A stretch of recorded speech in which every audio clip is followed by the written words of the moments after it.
Minutos y es momento también de hablar de las expectativas de la elección de la nueva mesa directiva del Congreso de la República, y de ello vamos a conversar con Iván Lanegra, secretario general de Transparencia. Buenos días, señor Lanegra, bienvenido a RPP, a la rotativa del aire.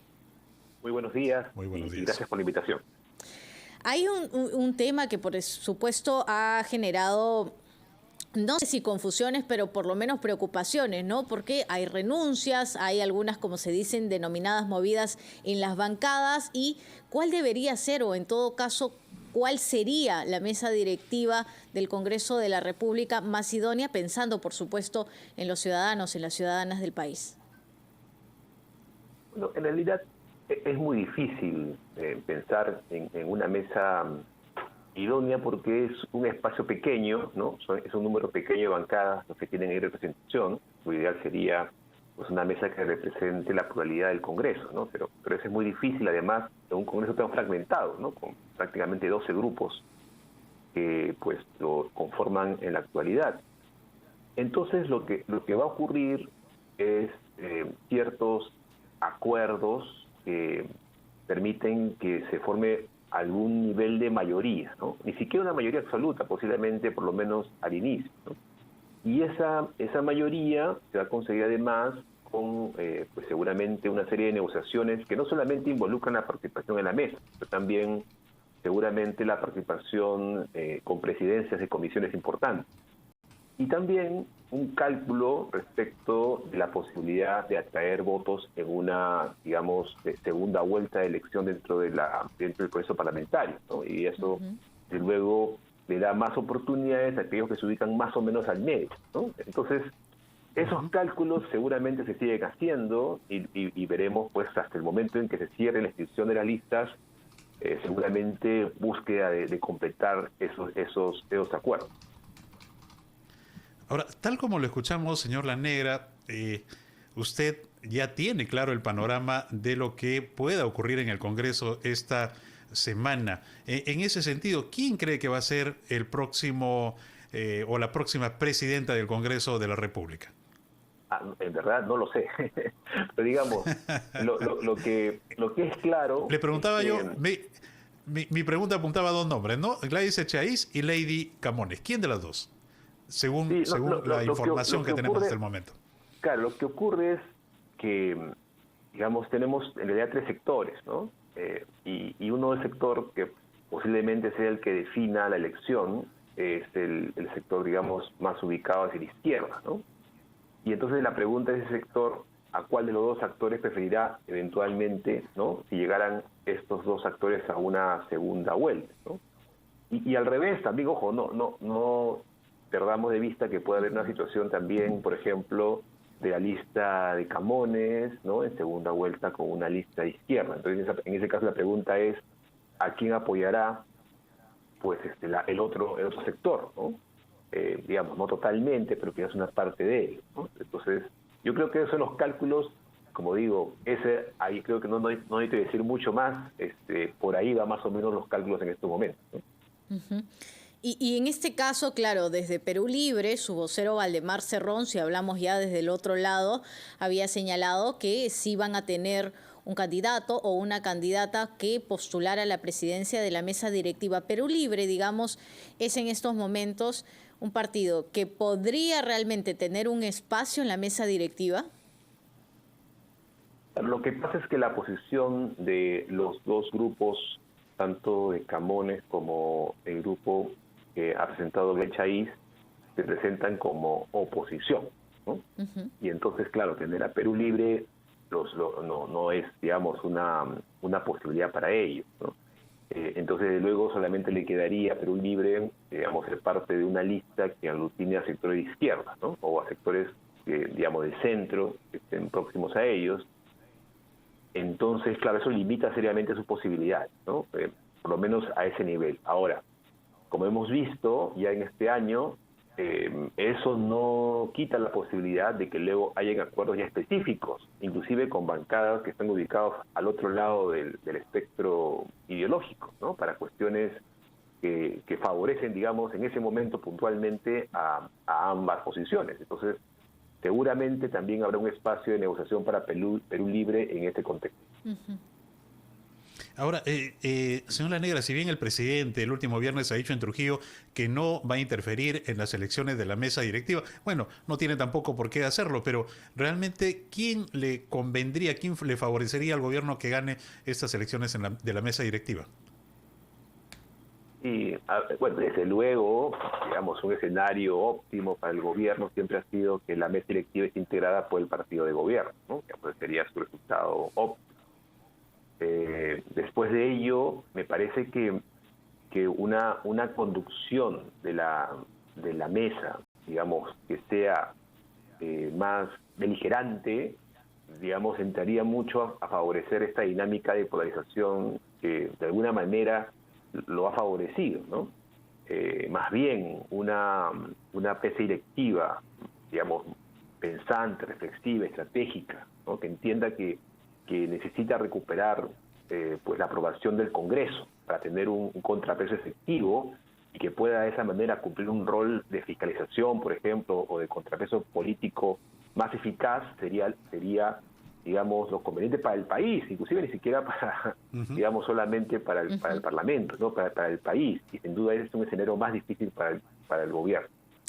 Sí, señor La Negra, tenemos que escuchar a los anunciantes. Le pido por favor nos espere unos instantes en la línea telefónica. Estamos conversando con Iván La Negra, secretario general de Transparencia. Le dejo planteada además mi pregunta, que va con relación a cómo llega la figura en general del presidente Pedro Castillo, que además de estar golpeada, se ha visto ahora también afectada por las declaraciones del exministro del Interior, Mariano González, quien ha señalado en realidad que su salida se debe a que no informó acerca de la conformación de un equipo especial que estaba aparentemente ya muy cerca de los prófugos de la justicia. Hablamos del exministro de Transportes y Comunicaciones, del sobrino del presidente Pedro Castillo y también del exsecretario general de la presidencia, Bruno Pacheco. Con eso volvemos.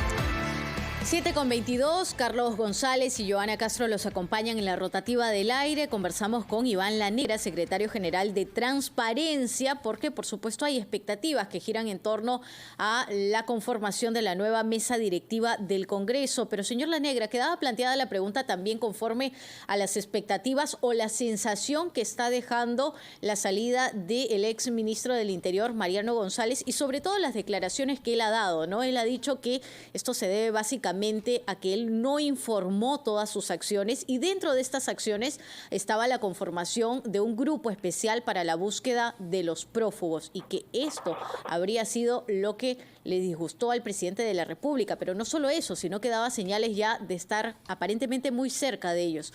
¿Qué tanto daña o qué tanto podría dañar también la figura del mandatario a tan solo un año de iniciar su gestión como presidente? Bueno, más que los dichos del exministro, creo que lo que daña con mayor contundencia al gobierno y al presidente Castillo son los hechos evidentes, demostrados, que rodean esa salida, ¿no? Es decir, no solamente la situación precaria bajo la cual se gobierna, con 7 ministros de Interior o un ministro que dura apenas un par de semanas, la ausencia de planes de seguridad ciudadana, el hecho de que el premier declare que se le pidió un plan al ministro de Interior, pareciera confesar de que no tienen un plan, ¿no? Que no hay un plan de gobierno vinculado con un tema tan crucial como la seguridad ciudadana, ¿no? Y luego la cuestión tan grave, ¿no? De que, digamos, apenas se publica en la conformación de un equipo que va a apoyar las labores de la Fiscalía, además a pedido de la Fiscalía, en casos de corrupción, inmediatamente se produce la salida del responsable político de esa decisión. Entonces, esos hechos son muy contundentes, ¿no? Y creo que son los que afectan seriamente al presidente Castillo y a su gobierno. ¿Le da confianza, señor La Negra, el nuevo ministro del Interior para que va a cumplir adecuadamente sus funciones al frente de esta cartera y principalmente que está preocupado en la captura de los prófugos? Bueno, sus respuestas iniciales han sido muy pobres, ¿no? Para empezar, imaginando que no tiene nada que ver la situación que acabo de comentar, la salida del exministro González, con los temas señalados que acabo de mencionar, lo que hubiera ocurrido es una respuesta muy contundente del gobierno, por ejemplo, ratificando plenamente las decisiones vinculadas con la conformación del equipo, señalando el apoyo pleno a esa decisión y que no se va a variar absolutamente nada. Y luego explicando, pues con mucho detalle y con cuestiones razonables, la salida del exministro, ¿no? Digamos, eso es lo que uno hubiera esperado, pero nada de eso ha ocurrido, ¿no? Entonces, digamos que empieza muy mal el gobierno, no solamente el ministro, ¿no? Respondiendo a esta coyuntura tan grave para ellos. Uh-huh. Este próximo 28 de julio, y además lo había dicho el presidente Castillo, se esperan sorpresas, según lo que él indicó en su mensaje del 28 de julio, por 28 de julio. ¿Qué tipo de mensaje en realidad debería darse para los ciudadanos en esta fecha? Y más que generar esa especie de expectativa, ¿qué es lo que se requiere como mensaje en estos momentos?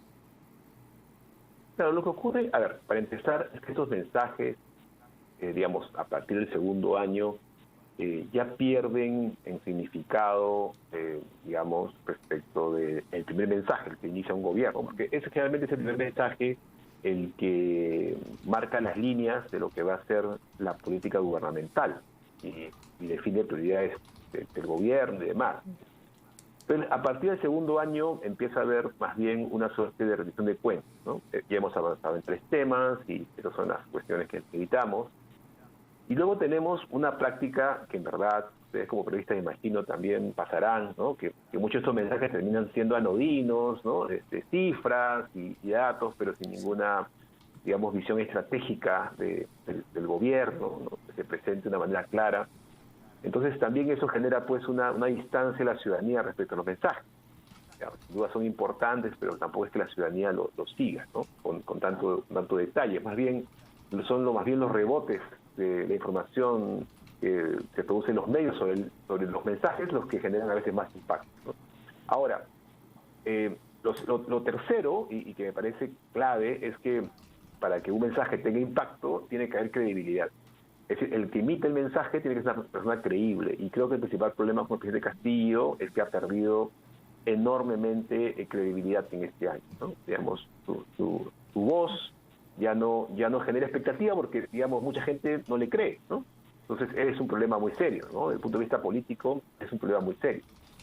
Entonces, digamos, ¿qué debería mínimamente hacer el presidente? Intentar recuperar en alguna medida cierta credibilidad con el mensaje, pero eso implicaría, por ejemplo, hacer un reconocimiento muy serio de todos los problemas que enfrenta. Tendría que hacer pues un anuncio muy, digamos, sólido sobre las medidas que va a tomar para enfrentar estas acusaciones, respetando el Estado de Derecho y respetando las garantías que el sistema de justicia pues ofrece en estos casos. Entonces, tendría que ser un mensaje verdaderamente pues muy bien pensado y estructurado para empezar, ¿no? Un camino de recuperación de confianza, pero en verdad, digamos, es una situación, me parece, muy difícil de lograr igual. Uh-huh.